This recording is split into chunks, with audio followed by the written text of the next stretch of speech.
Today, we're going to take a look at the router. Now, the first thing to decide when choosing a router is whether you want a plunge base or a fixed base. Fixed base, like this one here, you set your depth and it just holds that depth. Where a plunge base, you set your depth and then you plunge to it as you cut. Once you've decided that, it's time to choose a bit. Now, there's thousands of different bits out there for different designs and applications, so I'm not even going to begin to explain, but I'd recommend picking up a bit set like this one here just to get you started. And when ordering a bit set, you're going to need to know what shank size to order. So this depends on the collet size of your router, and this is either going to be a 1/4 inch or a 1/2 inch. So now that you've chosen your bit, it's time to lock it in. And the first step is you want to put your bit all the way in. Then you have two options for locking the collet, and that's either take a smaller wrench and put it on the bottom of the collet, and that'll stop it from spinning. Then you just tighten the nut up top, and that will lock in your bit. Or in my case, I have a button here that also stops it from spinning, so then I can tighten in my bit. Once the bit's locked in, it's time to set your speed. Now there is charts out there that tell you roughly what speed you want to go for based off of the diameter of your bit. But what you really want to do is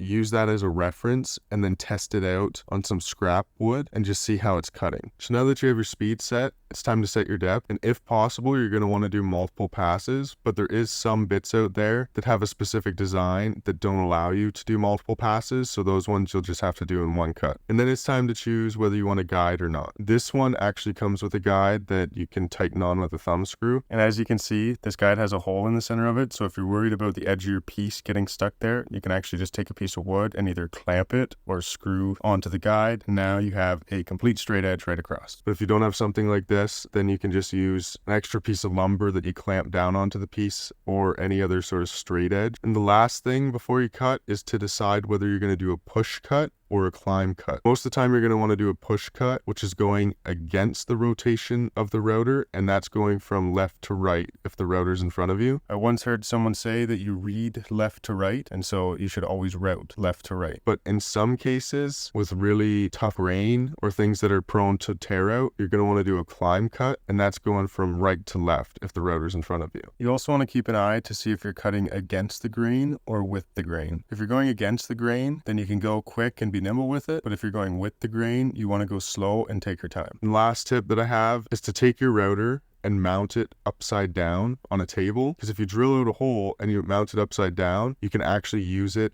as a small table router. Thank you very much for watching. I hope that you learned something new and that you enjoyed the video, and I hope to see you in the next one.